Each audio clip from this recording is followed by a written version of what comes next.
Mira Grant was halfway through her second cup of coffee when the air in her living room shimmered like a heatwave. The mug froze midway to her lips as a swirling vortex of light erupted in front of her couch, scattering papers and upending the basket of laundry she'd been ignoring for 3 days. For a moment, she thought it was some bizarre prank, maybe an augmented reality ad gone rogue. But then a figure stepped through the vortex. It wasn't human.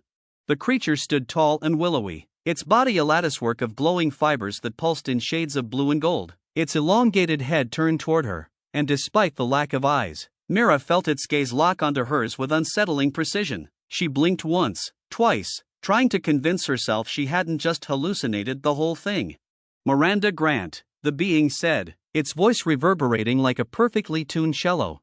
Mira's breath hitched. No one called her Miranda, not even her mother when she was angry. "It's Mira," she managed to say, setting her mug down slowly, as if one wrong move might provoke the alien to do whatever glowing aliens might do. What are you?" The creature inclined its head slightly, a gesture that might have been polite or might have meant something entirely different. "I am Envoy Kale of the Galactic Council. You have been chosen." "Chosen for what?" she asked, her voice rising an octave as her pulse thundered in her ears. "To represent your species in the trial of integration." Mira laughed, a nervous, incredulous sound. "Okay, this is insane. I didn't sign up for anything like that. I'm a software engineer. For God's sake, did you get the wrong address?" Kale stepped closer, its light intensifying. The air buzzed with a faint hum that made Mira's skin tingle. "The selection process is indisputable. You were chosen at random by quantum lottery. Your qualifications are irrelevant. The trial begins in 12 Earth hours." "Excuse me?" Mira's laugh was sharp now, laced with panic. 12 hours? Are you kidding me? What if I say no?" Kale paused, the glowing fibers of its form flickering briefly. "Refusal is not an option. Failure to participate would forfeit humanity's chance to join the Galactic Accord. The consequences of exclusion are severe." Mira's stomach dropped. "Define severe." Kale tilted its head again, its tone unreadable. "Your planet would remain isolated indefinitely. Interstellar trade, knowledge exchange, and mutual defense denied. You would be vulnerable to external threats beyond your comprehension." The weight of those words hit Mira like a punch to the gut. Isolation, vulnerability. She'd read enough science fiction to know what that meant. Earth, left behind, defenseless, a sitting duck for whatever predators might be lurking out there. "What kind of trial are we talking about here?" she asked, her voice steadier now, though her hands were trembling at her sides. "It is a test of your species' worthiness," Kale replied. "Problem solving, ethical reasoning, adaptive response. The challenges are designed to measure the fundamental capabilities of your kind. Thus far, no species has passed." "No one?" Mira's throat was dry. "And you think I can do it? Alone?" "You will not be alone," Kale said, stepping back toward the vortex. "The essence of humanity will guide you." "What does that even mean?" Mira shouted, but Kale was already disappearing into the light. "Wait, I'm not ready for." Before she could finish the sentence, the vortex expanded, swallowing her whole. When the world stopped spinning, Mira found herself standing in a vast, crystalline chamber bathed in a soft, otherworldly glow. Hundreds of alien eyes turned to her, studying her as if she were some peculiar artifact from a distant past. A circular platform rose beneath her feet, lifting her high above the crowd. A booming voice echoed through the chamber. "Representing Terra, Miranda Grant." Mira's heart pounded as she gripped the edge of the platform. The weight of a billion lives seemed to press down on her all at once. Somewhere deep inside, her father's voice echoed, "Never give up. Mira, you can't fail if you don't stop trying." She straightened her shoulders, took a deep breath, and whispered under her breath, "Let's do this." The crystalline chamber was alive with murmurs, a symphony of alien voices in tones and frequencies Mira's ears struggled to comprehend. Her breath hitched as she stood alone on the elevated platform, every eye, or its alien equivalent, fixed on her. She fought the urge to shrink back, to look for an escape. But where could she go? There was no door, no window, only endless walls that shimmered like liquid glass. A low hum silenced the murmurs. From the far end of the chamber, a massive figure emerged, stepping into the light. It was nothing like Kale. Its towering frame seemed carved from obsidian, jagged and intimidating, with glowing fissures running through its body. Its voice was a deep rumble, each word resonating in Mira's chest. "Miranda Grant of Terra," it said, You stand before the Galactic Council, chosen to undertake the trial of integration. Do you understand the gravity of your responsibility? Mira swallowed hard, her throat dry. I'm starting to, she managed, her voice cracking slightly. The being's molten eyes narrowed. Starting to is not enough. The fate of your species rests on your success. Do you accept this challenge? She hesitated, glancing at the sea of alien faces watching her every move. The weight of the moment threatened to crush her, but then she remembered her father's words. Her fingers brushed the worn leather of the bracelet on her wrist, the only thing she had left of him. I accept, she said firmly, the tremor in her voice replaced by resolve. The figure's gaze lingered on her for a moment before it stepped aside, revealing a smaller figure behind it, Kale. The envoy's luminous form seemed dimmer now, almost subdued. Kale gestured with an elongated hand. Follow me. As Mira stepped off the platform, the crowd parted like waves, their murmurs starting up again, this time louder and more insistent. She caught fragments of their speech, words she didn't understand mixed with phrases like unworthy, reckless species, and a waste of time. Heat flushed her cheeks, but she kept walking, her shoulders squared. Kale led her down a long, dim corridor that pulsed faintly with light as if the walls themselves were alive. The silence between them was heavy and oppressive until Mira finally broke it.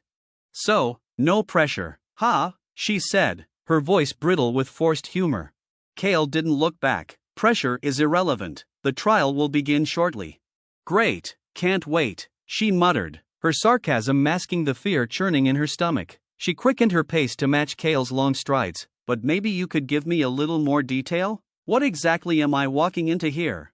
Kale stopped abruptly, turning to face her. The glow of its body flickered, its tone dropping into something almost hesitant. The trial is designed to test the essence of your species, its logic, its morality, its adaptability. The parameters are absolute. Mira frowned. And what happens if I fail? Kale's glow dimmed further as if the question itself were a burden. Failure is not an option you should consider. Not an answer, she shot back, crossing her arms.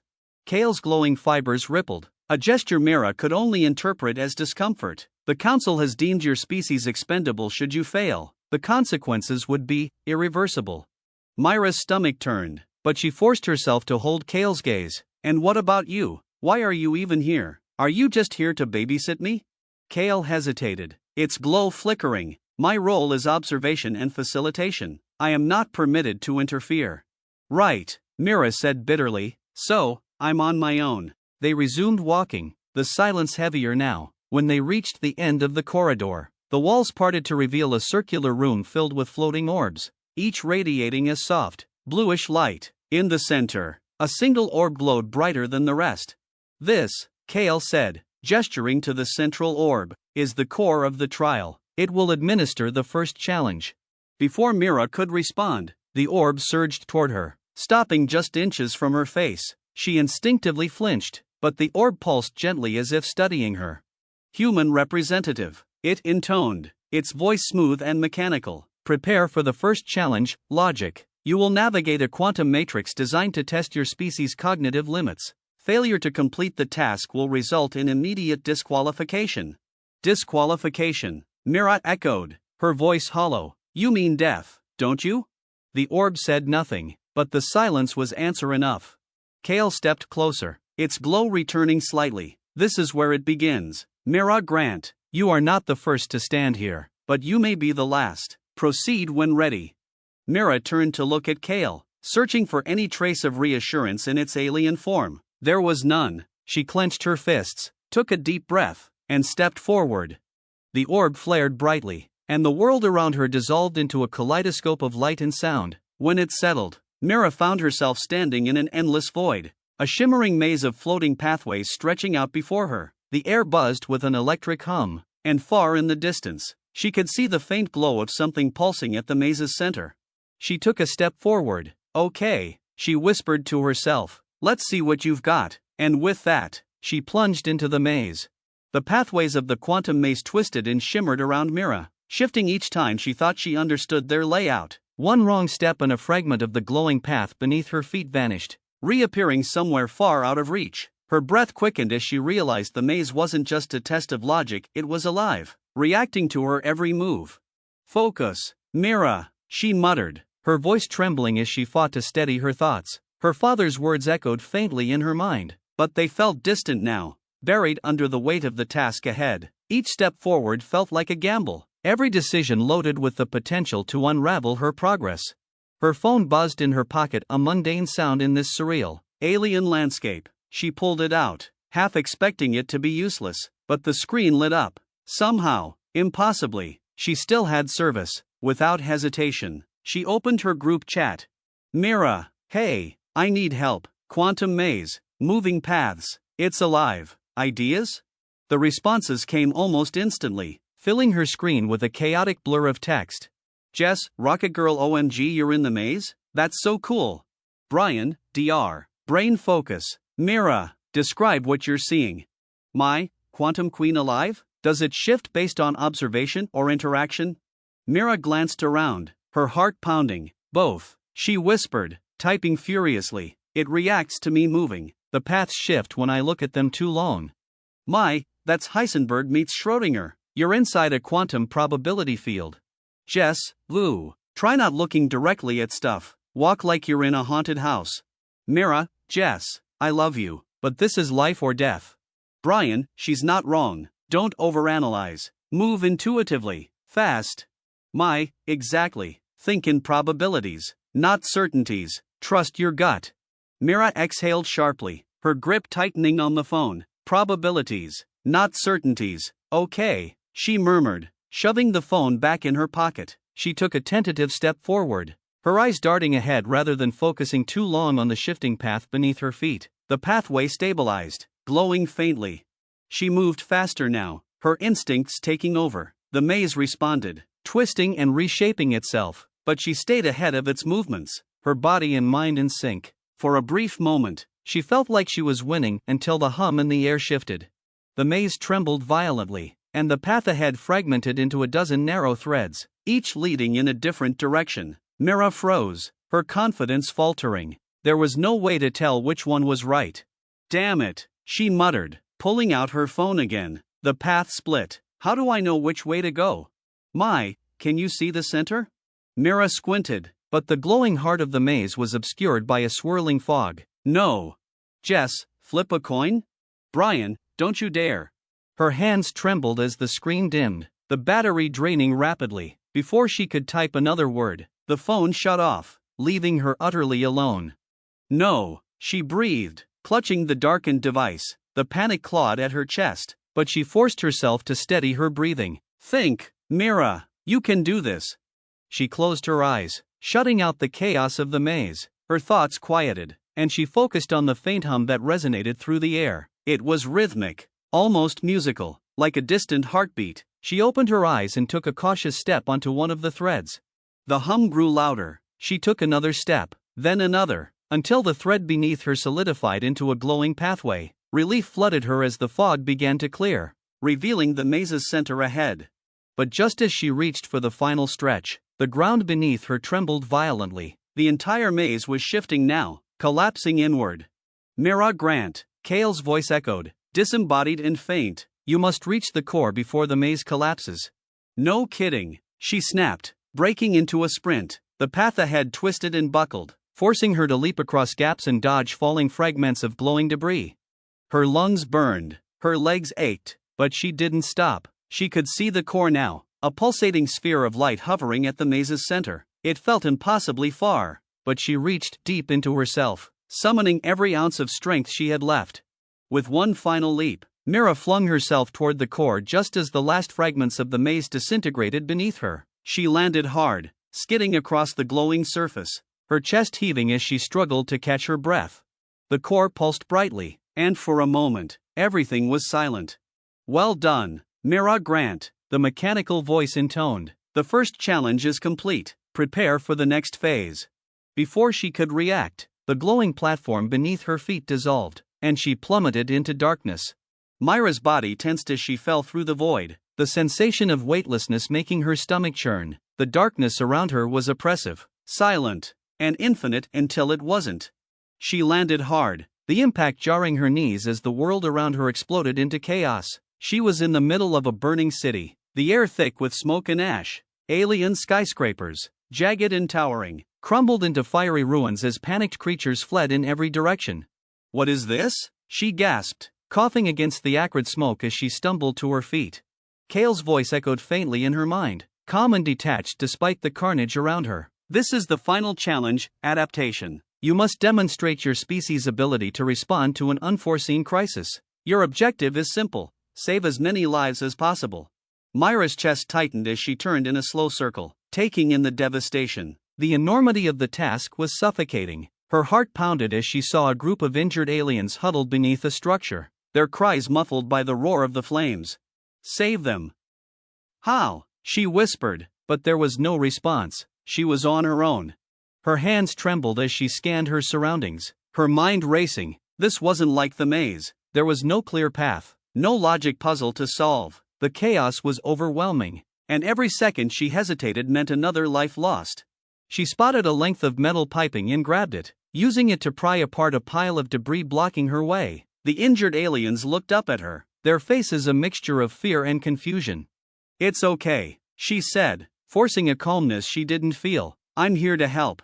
One of the creatures, a small, insect-like being with trembling limbs, chirped weakly at her. She didn't understand its words, but the desperation in its tone was unmistakable. Mira worked quickly, clearing a path for them to escape. As they stumbled away, the ground shook violently, sending her sprawling. She looked up to see a massive crack forming in the street, molten energy spilling out like lava. The heat was unbearable, and Mira could feel her skin prickling with sweat. "This isn't just a simulation, is it?" she muttered under her breath. A deafening roar drew her attention skyward. A massive, mechanical construct hovered overhead, its spindly limbs raining destruction on the city below. Mira froze, her mind blank with terror, until a voice snapped her out of it. "Mira Grant." She turned to see Kale standing amidst the chaos, his luminous form flickering erratically. He looked different now, less composed, more human. "Kale," she called, her voice hoarse, "what are you doing here? You said you couldn't interfere." "I can't," he said, stepping closer, "but I can help you see what you need to do." Mira stared at him, her mind racing. "What are you talking about?" Kale gestured toward the mechanical construct. "That machine is the source of the destruction. Disable it, and the city will stabilize. But be warned, the challenge is designed to test your limits. There will be no second chances." Her heart sank. "You're telling me to stop that thing? With what? A prayer?" Kale's glow dimmed, and for the first time, Mira thought she saw something like regret in his expression. "Your species has always thrived in impossible circumstances. Mira Grant, trust yourself." Before she could respond, Kale dissolved into the chaos, leaving her alone again. Mira took a deep breath, her mind racing as she scanned the burning city. Her gaze landed on a half-collapsed tower nearby, its remaining support beams still intact. An idea sparked. She ran toward the tower, dodging falling debris and leaping over gaping fissures in the ground. Her lungs burned, and every step felt like a gamble, but she pushed forward. When she reached the base of the tower, she climbed the shattered scaffolding, her hands slipping on the jagged metal. The construct turned, its glowing eyes locking onto her. "Come on," she muttered, climbing faster, just a little closer. The machine's limbs extended. Mira reached the top of the tower, her legs trembling with exhaustion, and pulled the last piece of piping from her pack. She jammed it into the tower's crumbling support structure, angling it toward the construct like a makeshift spear. "Hey, you oversized tin can," she shouted, her voice breaking. The construct hesitated as if processing her audacity. Before lunging toward her, Mira closed her eyes, her father's voice echoing one last time. With all her strength, she kicked the piping loose. The tower collapsed with a deafening roar, the debris crashing down onto the construct. A blinding explosion rocked the city as the machine crumpled under its own weight, its limbs spasming before going still. Silence fell. Mira lay amidst the rubble, but alive. The sky above her cleared, the choking smoke dissipating as the city began to stabilize. Kale's voice returned, softer now. "You succeeded, Mira Grant. The challenge is complete." She laughed weakly, her breath hitching as tears filled her eyes. "You could have told me it would hurt this much." Kale's form appeared beside her, glowing faintly. "Pain is a testament to resilience. And you, Mira Grant, are nothing if not resilient." Mira closed her eyes, her chest rising and falling with shallow breaths. She had done it. Against all odds, she had done it. Mira woke to the sound of soft murmurs. The air was cool, and the oppressive heat and chaos of the burning city were now just a distant memory. She blinked against the brightness overhead, a crystalline ceiling shimmering like a prism above her. Slowly, she sat up, her muscles groaning in protest, and realized she was back in the council chamber.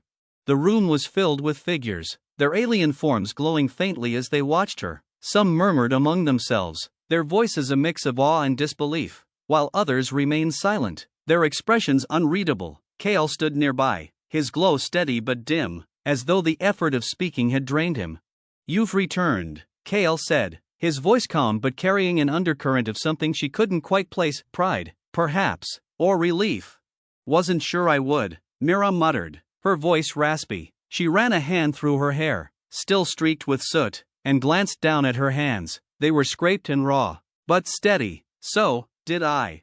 Kale nodded, and the chamber fell silent. A towering figure stepped forward, its crystalline body shifting through colors that Mira had come to associate with authority. High Arbiter Xyrix's voice resonated through the chamber, commanding and deliberate. "Mira Grant of Terra," Xyrix began, their crystalline form pulsing with light. "You have faced the trial of integration, a test that has challenged the greatest minds and strongest wills of countless species over millennia. You stand now as the first to succeed." The room erupted into murmurs again, but Mira barely heard them. Her chest tightened as the weight of Xyrix's words settled over her. "You are the embodiment of your species' resilience," Xyrix continued. "You did not rely solely on strength or intellect but on ingenuity, collaboration, and unwavering determination. You have shown us what it means to be human." Mira's throat constricted, her thoughts flickering to the faces of those she had saved in the simulation. The fear, the hope, the desperate will to survive. They hadn't been human, but she had seen her reflection in every one of them.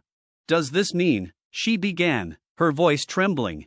Xyrix's form shifted to a brilliant shade of gold, a color Mira instinctively understood as affirmation. "Humanity has earned its place among the stars. From this moment, Terra is recognized as a member of the Galactic Accord. Your people will join us, not as subordinates, but as equals." The words hit her like a wave, and Mira felt her legs threaten to buckle. Kale stepped forward, his glowing hand steadying her. "You did it, Mira Grant," he said softly, his tone lighter than she'd ever heard it. "You didn't just survive, you inspired them." Mira looked up at him, her lips curving into a small, tired smile. "I had a little help," she said, her voice teasing despite the lump in her throat. Kale's glow brightened faintly, a flicker of humor passing between them. Xyrix raised a crystalline arm, and the chamber fell silent once more. "Let this day be remembered as the beginning of a new era. Humanity, with all its flaws and brilliance, has reminded us of the importance of unity. We are better because of you." The words felt heavier than the challenge she had just endured, but in the best way possible. Mira straightened, her exhaustion momentarily forgotten. "Thank you," she said, her voice steady now. "But if I've learned anything, it's that humanity doesn't stand alone. We'll do better together."